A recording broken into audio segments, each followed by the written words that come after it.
பிஸ்மில்லாஹிர் ரஹ்மானிர் ரஹீம். அல்ஹம்துலில்லாஹ் வஸ்ஸலாத்து வஸ்ஸலாமு அலா ரசூலில்லாஹ் வ அலா ஆலிஹி வ ஸஹ்பிஹி வ மன் வலா.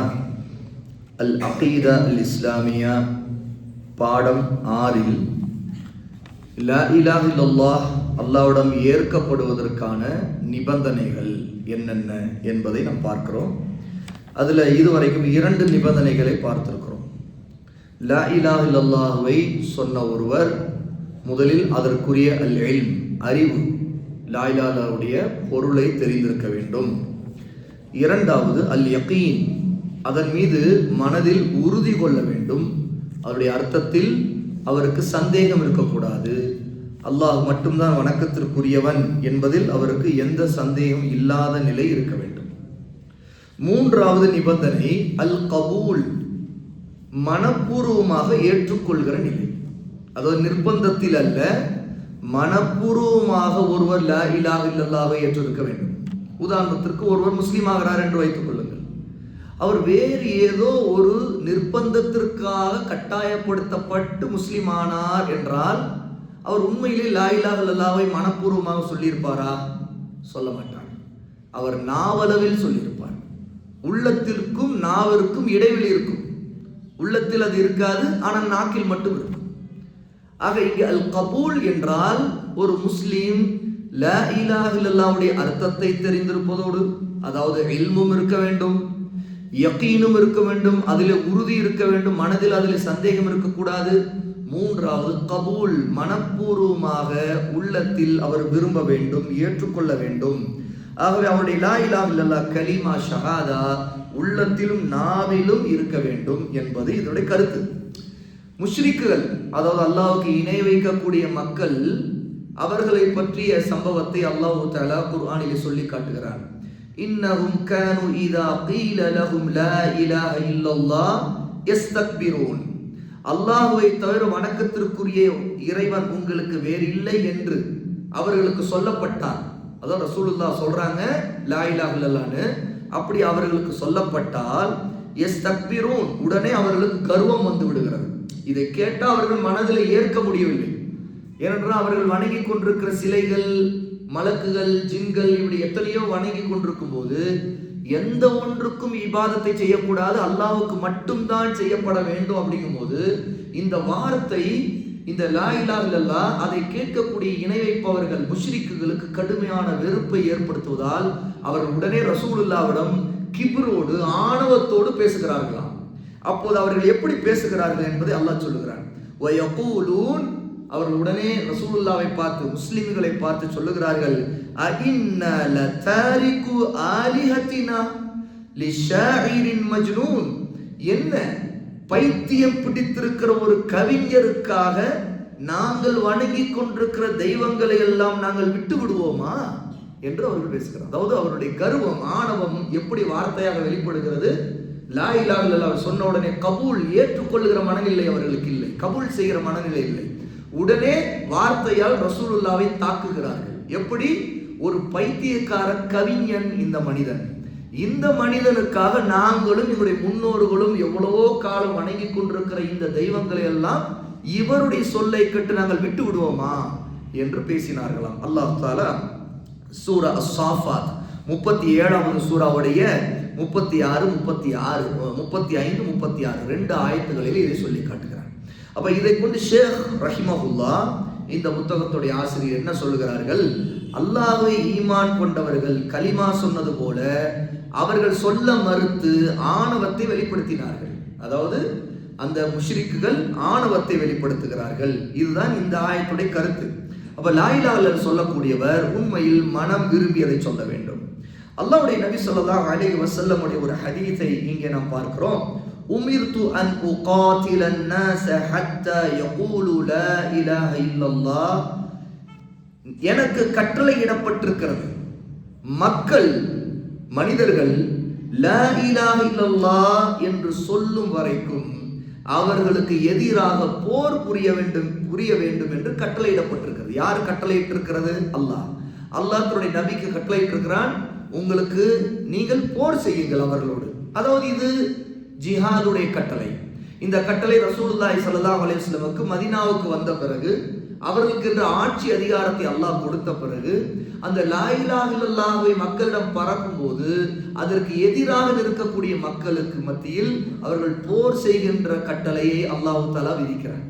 ஆக லா இலாஹ இல்லல்லாஹ்வை கொண்டு போய் சேர்க்க வேண்டும் என்ற கட்டளை ரசூலுல்லாஹ்வுக்கு எப்படி என்றால் எந்த மட்டத்திற்கு எந்த அளவுக்கு அது சொல்லப்பட்டிருக்குன்னா போர் புரிந்தாவது இதை நீங்கள் நிறுவ வேண்டும். அப்போது ஃபமன் காலஹா ரசூலுல்லாஹ் அப்படி சொல்றாங்க, யார் அந்த லா இலாஹ இல்லல்லாஹ்வை பிறகு சொல்லிவிட்டாரோ பாருங்க, ஃபகத் அஸம மின்னி மாலஹு வ நஃப்ஸஹு இல்லா பிஹக்கிஹி வ ஹிசாபுஹு அலல்லாஹ். யார் இந்த லா இலாஹ இல்லல்லாஹ்வை பிறகு சொல்லிவிட்டாரோ அவருடைய உயிரையும் உடைமையையும் என்னிடமிருந்து அவர் காத்து கொண்டார். அதாவது அப்படி லா இலாஹ இல்லல்லாஹ் சொல்லி ஒரு முஸ்லிமான பிறகு அவருக்கு எதிராக போர் செய்யறதோ, அவருடைய உடைமைகளை பறிக்கிறதோ, கனிமத்தாக போரின் மூலமாக அவனுடைய சொத்துக்களை எடுத்துக்கொள்வதோ, அவர்களை கொல்லுவதோ மார்க்கத்தில் அல்லாஹ் எனக்கு ஹராமாக்கி விட்டான். அவர்களை நான் பாதுகாக்க வேண்டும். ஆனால் தண்டனைக்குரிய குற்றத்தை புரிந்திருந்தால் தவிர, தண்டனைக்குரிய குற்றம் ஒரு முஸ்லிம் தான், ஆனால் அவர் திருமணம் ஆன நிலையிலே ஜினா செய்கிறார். என்ன தண்டனை அவருக்கு? அவருக்கு கல்லெறிந்து கொல்லப்பட வேண்டும். இதுதான் இஸ்லாமிய ஆட்சியாளர் செய்வார். முஸ்லிமாக இருந்தாலும் அவருடைய உயிர் இப்போது எடுக்கப்படுவதற்கு காரணம் அவர் தண்டனைக்குரிய ஒரு பெரும் பாவத்தை செய்தார். அல்லது ஒருவர் இன்னொருவரை கொலை செய்து விட்டார். இப்படி கொலை செய்தவனுக்கு என்ன தண்டனை? கொலை செய்தவனுக்கு அதே கொலைதான் தண்டனை. அப்படி என்றால் இவன் இன்னொருடைய உயிரை எடுத்து விட்டால் இவனுடைய உயிர் எடுக்கப்படும். பல்லுக்கு பல் கண்ணுக்கு கண் என்கிற சட்டம். ஆக இது இஸ்லாமிய ஆட்சியாளர் இருக்கும்போது அவர் அந்த ஆட்சியின் மூலமாக விசாரணை செய்து குற்றத்தை செய்தவனுக்கு தண்டனை நிறைவேற்றுவார். அப்போது லா இலாஹ இல்லல்லாஹ் சொன்னவராக இருந்தாலும் சரி, அவருக்கு அந்த தண்டனை நிறைவேற்றப்படும், அவருடைய குற்றம் உறுதியானால். ஆனால் யாருடைய குற்றம் மறைக்கப்பட்டு விட்டதோ, தெரியவில்லையோ, அவருடைய விசாரணை அல்லாஹ்விடம் இருக்கிறது. அவர் அல்லாஹ்விடம் அந்த தண்டனையை அடைவார். அபூ ஹுரைரா ரலியல்லாஹு அன்ஹு இந்த ஹதீஸை அறிவிக்கிறாங்க. இமாம் புகாரி ரஹிமஹுல்லாஹ் 1399 ஹதீஸாக இதை பதிவு செய்கிறார். அப்ப இந்த மூன்றாவது நிபந்தனை, லா இலாஹ இல்லல்லாஹ் சொல்லுகிற ஒருவர், ஒரு முஸ்லிம் உள்ளத்தில் அதை மனப்பூர்வமாக கபூல் செய்திருக்க வேண்டும் என்பதை காட்டுகிறார். நான்காவது நிபந்தனை அல் இன்கியாத். அல் இன்கியாத் என்று சொன்ன கட்டுப்படுவது. அதாவது ஒருத்தர் லா இலாஹ இல்லல்லாஹ் சொல்லிட்டாரு, ஆனா ஏன் விருப்பப்படிதான் இருப்பேன், இது ஏன் விருப்பம், இதுல யாரும் தலையிடக்கூடாது, இது என்னுடைய பர்சனல் என்று சொல்லிவிட்டு அவர் விரும்புகிறவாறு எல்லாம் கட்டுப்படாமல் அல்லாஹ்வுக்கும் நபிக்கும் மாறு செய்வதற்கு அவருக்கு அனுமதி இல்லை. இன்று நமக்கு இந்த லா இலாஹ இல்லல்லாஹ் சொன்ன நோக்கம் தெரியாதனால தான் பல நேரங்களில் லா இலாஹ இல்லல்லாஹ் சொல்லிக்கொண்டே நாம் என்ன செய்கிறோம், இன்னும் சொல்ல போனா தொழுது கொண்டிருக்கிற மக்கள் அவர்களுக்கு அல்லாஹ்வுக்கும் அல்லாஹ்வும் ரசூலும் சொன்ன சில சட்டங்களை சொல்லும் போது இதெல்லாம் சரிப்பட, இதுக்கெல்லாம் நம்ம கட்டுப்பட மாட்டோம் என்று மனதளவில் அவர்கள் அதை மறுக்கிறவர்களாக கூட இருக்கிறார். சில சமயங்கள் மனிதன் பாவம் செய்வது இயல்புதான். ஆனால் இது தவறு, எனக்கு தெரியும், நான் புரிந்து கொண்டேன், ஆனால் நான் ஒரு நிர்பந்தத்தை செய்து விட்டேன், அல்லாஹ் என்னை மன்னிக்க வேண்டும் என்று அந்த மனிதன் நினைத்தால் அவன் அல்லாஹ்வுக்கு மாறு செய்தானே தவிர, ஆனால் அவன் அல்லாஹ்வுடைய கட்டளையை நிராகரிக்கவோ நபியின் கட்டளை நிராகரிக்கவோ அவனுடைய எண்ணம் இல்லை. இவனுடைய நிலை வேற. இவர் அல்லாஹ்விடம் பாவம் செய்தவர் என்கிற நிலையில் மட்டும் இருப்பார். ஆனால் லா இலாஹ இல்லல்லாஹ் சொல்லிய பிறகு நான் இதைத்தான் எடுத்துக்கொள்வேன், அதை எடுத்துக்கொள்ள மாட்டேன் என்று இவருக்கு விரும்புவதை எடுப்பது, இவருக்கு வெறுப்பதை விட்டு விடுவது, அதாவது கொள்கை ரீதியாக இதை ஏற்க மாட்டேன் என்று சொல்லுவது இருக்குது. இது கட்டுப்படாமல் இருப்பதுடைய பண்பு.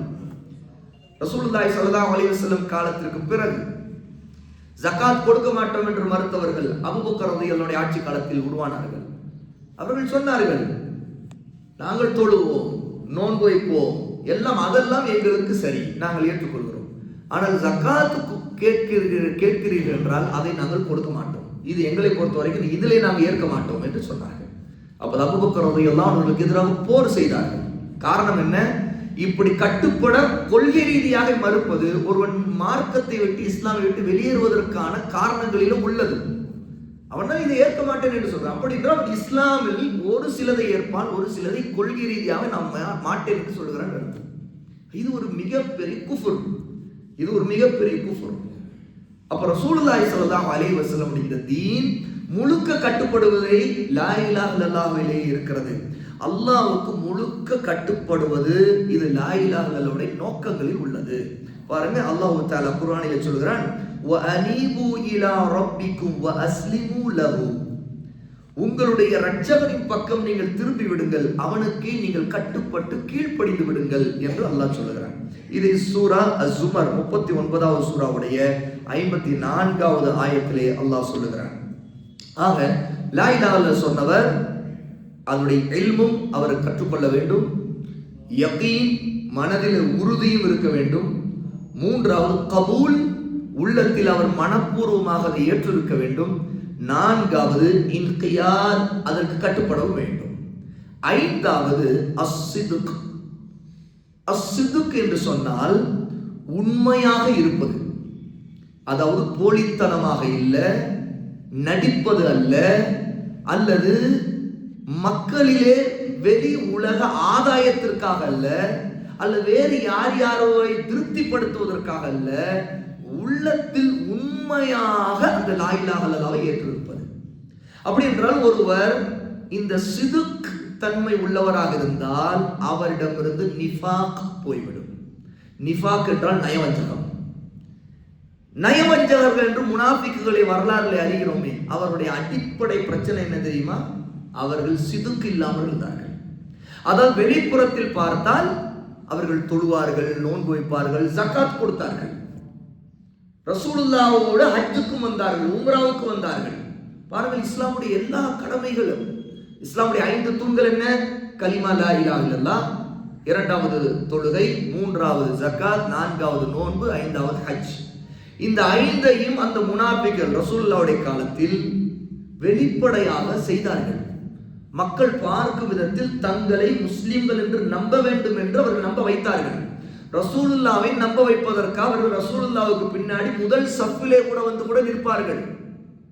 ஆனால் இந்த சிதுக் அவர்களுக்கு இல்லை. சிதுக் என்றால் உண்மையான விசுவாசம், உள்ளத்தில் உண்மைப்படுத்துவது, இஸ்லாமை நேசிப்பது, உண்மைப்படுத்துவது, அது ஹக், அது சத்தியம், அதில் எந்த சந்தேகம் இல்லை என்பதை உண்மையாக மனதிலே கொள்வது.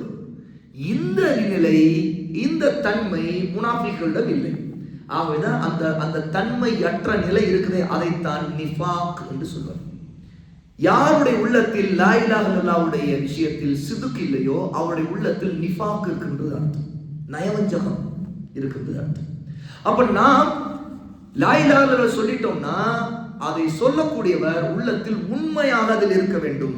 இது பொய்ப்படுத்தலை மறுக்கிறது. அதாவது இந்த நிபந்தனைப்படி ஒருவர் அல்லாஹ்வும் ரசூலும் சொல்லுகிற கட்டளைகளை உண்மைப்படுத்த வேண்டும். இது ஹக், இதை நான் அல்லாஹ் சொல்லியிருக்கான இது ஹக், இது சத்தியம் என்று சொல்லுகிறேன். அல்லாஹ்வுடைய நபி சொல்லியிருக்கிறார்களா, செய்திருக்கிறார்களா, இதை நான் சத்தியம் என்று நம்புகிறேன் என்று அவர் ஏற்க வேண்டும். எப்போது இதில் அவர் பொய்ப்படுத்துகிறாரோ, இல்லை இதை நான் ஏற்க மாட்டேன், அல்லது இந்த மாதிரியான மனநிலையில் இருக்கிறாரோ, அவருடைய உள்ளத்தில் உண்மை நிலை இல்லை, ஒரு போலித்தனம் இருக்கிறது, ஒரு நடிப்பு இருக்கிறது என்று பாசாங்கு இருக்கின்றது என்று அர்த்தம். ஆக அல்லாஹ் தஆலா இந்த நிபந்தனையை மிக முக்கியமாக ஆக்கியிருக்கிறான். பாருங்க, அல்லாஹ் தஆலா சூரா அல் அன்கபூத் 29வது சூராவுடைய 1-3 ஆயத்துகள் வரைக்கும் இந்த விஷயத்தை பற்றி நமக்கு சொல்லி காட்டுகிறான்.